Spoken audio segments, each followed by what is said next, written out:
Hi everyone. I'm doing something completely and totally out of my comfort zone right now. I've never done a Facebook Live, whatever this is called, video, and I very rarely share anything very personal or intimately personal about myself. So double whammy here. I'm currently working with a coach who's pushing me to go out of my comfort zone and do things that I am like, no, which is this. So I've got a little bit of butterflies in my stomach because what I'm going to share, I think only a handful of people on this planet know. And I don't, if you know me, you know that I'm a punster and I post a lot of pictures about my dog and my cat and my kids and the fun stuff that we're doing, maybe my herbal botanical line. But I rarely post things that are this deep and personal. So, but anyway, I wanted to talk about my life purpose because, I've always felt that I had one, but I wasn't sure how to quite articulate it. I knew that I was put on this planet for a reason from my life experiences that I've had and survived. I know I'm here to help others in some capacity. And, throughout my life, I've always had that, rooting for the underdog, standing in their corners, feeling other people's pain and wanting to help them move through it and feel better. And that was probably a lot because I had my own pain that I was trying to work through, so I could very much feel other people's pain. But I really believe that my mission in life, or my purpose, is to empower others to be their best naturally through self-awareness, self-acceptance, and self-love so that they can live a happy and fulfilling life of their choosing. So there's a lot of components to that. There's the empowerment piece, which is, having been someone who's walked through from despair to where I am now. I know what it takes to get there, and I know that it's down to the person to actually make that happen. No one else can do it for them. They have to do it for themselves. So to help empower them, give them the strength when they think that they don't have it. There's that saying about give a man a fish and he can eat, and I'm paraphrasing this because I can't remember it exactly. But teach him to fish and he can sustain himself. He can feed himself for the rest of his life. And that's really the empowerment piece that I'm talking about here. And then there's the natural component. So you know that I have my own botanical line. I've been an herbalist for well over 30 years. So that shows my age a little bit. And I love working with plants and doing things the natural way, not the pharmaceutical way, the natural way. And then there's there's a self-awareness component. So, and that's really learning who you are at the deeper level. Yes, the surface level, what people say that we are is not what we are or who we are, but really going to that soul level and finding out who you are and what you're doing here. And, the self-acceptance piece of that is, not judging yourself or being critical for the mistakes you make, for the weaknesses that you have, because we all have our strengths and weaknesses and quirks and all those little things about us that make us so unique and special and one of a kind. No one else on this planet is like me or like you. So learning to accept that and work with that to our best advantage.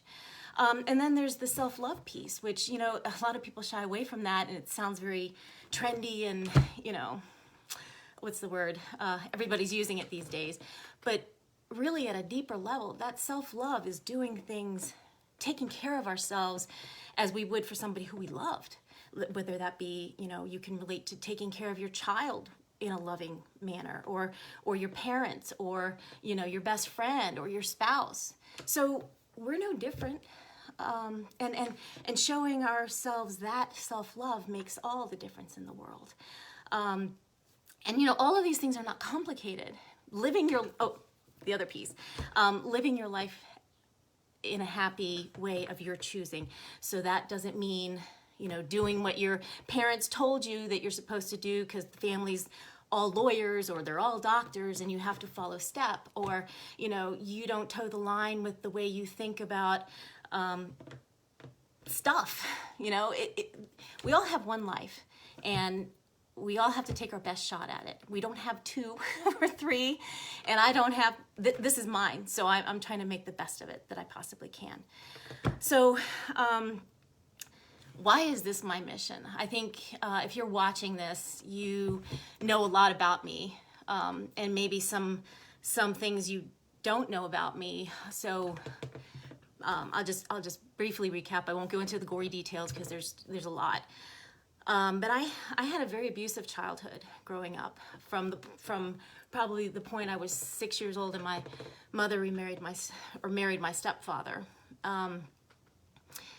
And then throughout that abuse, I then found myself in a place called Straight Incorporated when I had just barely turned 15, which kind of solidified the fact that I was the bad one of the family. I was the one who caused all the problems. I was the bad seed, and this will straighten me out. And it did not, because it just added trauma to trauma. And I didn't learn later until the past couple years or so that, you know, while I thought I was so strong and a survivor and able to withstand all of that traumatic abuse, I had complex post-traumatic stress disorder, and I didn't know it. I didn't accept it. I thought that I could move on, and you know, if you know me, you probably thought that I was really strong and had all my shit together.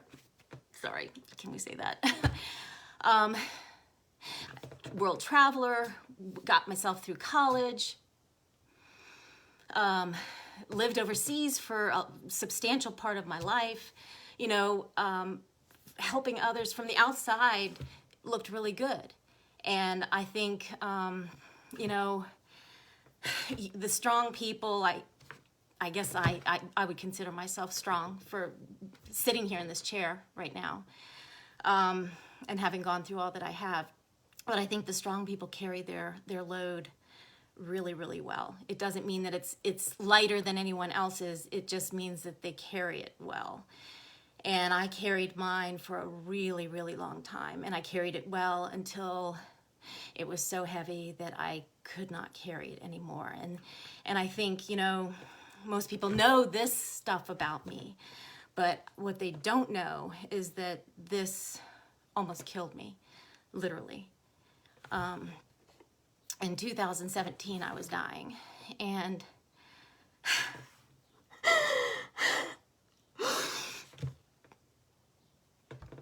I was in so much pain physically. I have degenerative disc disease in my back, and my blood pressure was just almost unmanageable even with medication. And you know, the thing, like, anxiety and depression, they're like the deadly duo. They come in pairs, and they just wreak havoc in just so many ways. And so physically I was deteriorating. My body was shutting down. And a lot of that had to do with what my mind was doing. And I remember I could barely stand living from second to second. In my head, there was so much that wouldn't stop, and I wanted everything to just stop. I didn't want to die, but I just wanted everything to just stop. I couldn't breathe anymore. And I remember I updated my will. And my ex-husband was here visiting from Turkey at the time, and I had him, I briefed him on what to do in case something happened to me. And I remember telling my kids what to tell the paramedics if they had to call them. And it was just such a dark time, such a dark time. And I was down so far in that abyss, and I don't know how, but I was holding on to just this string, this really, just a string, because I didn't want to go all the way down. I didn't want to let go, and I just kept tugging it.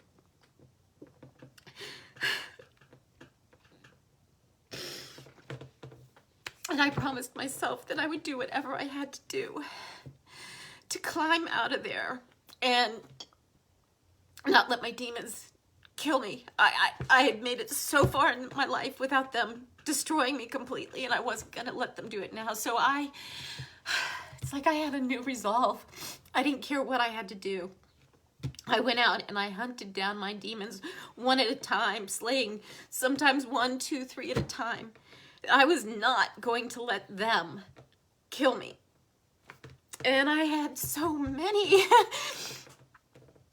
And I remember when I found the last demon, that knocked me out for probably 3 days.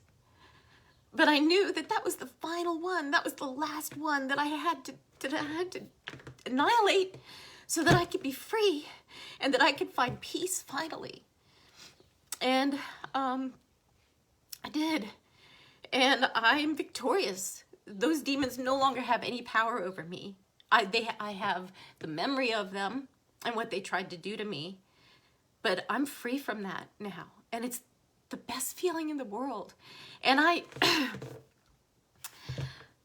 so I know what it's like to be in such despair that you just don't want to exist anymore. And to have that hopelessness that there's nothing that's going to change it. But in reality, there is, and that's making the decision and the commitment to yourself to do it for you. And showing yourself self-love, because I don't think you would let anybody else that you loved go into that space in their life without trying to help them. So I didn't. Well, this is what happened. And I'm sitting here as a living, breathing testament to the fact that it is possible to heal.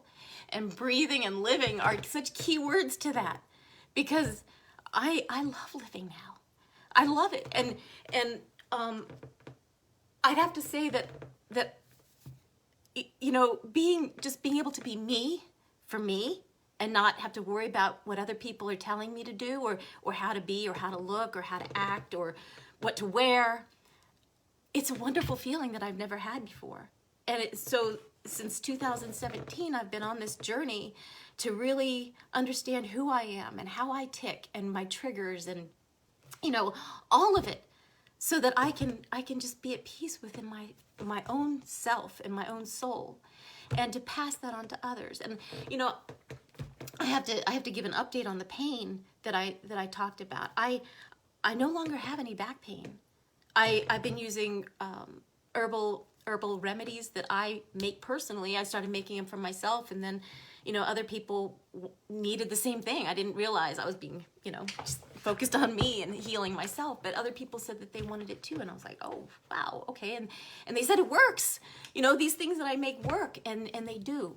And their testament, I'm living testament that it can happen. So I don't have any pain. I have zero pain. In fact, I ran 8 miles this morning. I have zero pain, and I couldn't run before because of it was so painful just to be. And my blood pressure this morning, I took it. It was 116/80, which is a whole lot better than, you know, on the medication, and it would be like 135/90 consistently. And so just seeing the change in my physical body, and the feeling that my mind is a good place to be now. I actually like being in my mind now. It's not full like it used to be. Anyway, I wanted to share this because most people don't know that I almost died, and it had gotten that bad, and I was really good at covering it. So I know that there's a lot of people out there struggling, and it's not a gender thing or a generational thing or, you know, racial thing or cultural thing. It's a human thing. People are struggling all over the world, and I know it. There's not one person on this planet that's completely happy with everything that's about them and going on in their environment. So I really hope that my message helps just one person out there and gives them hope that they too can heal and change and be happy. So if you're watching this, and I see some familiar faces, just, feel free to say hi. And if you feel, that this could help somebody, please feel free to share it with them. Or tag them in this, or however this thing works. I'm still trying to figure out all this stuff. Or send me a PM if you're too shy to do those things. I get it. I get it.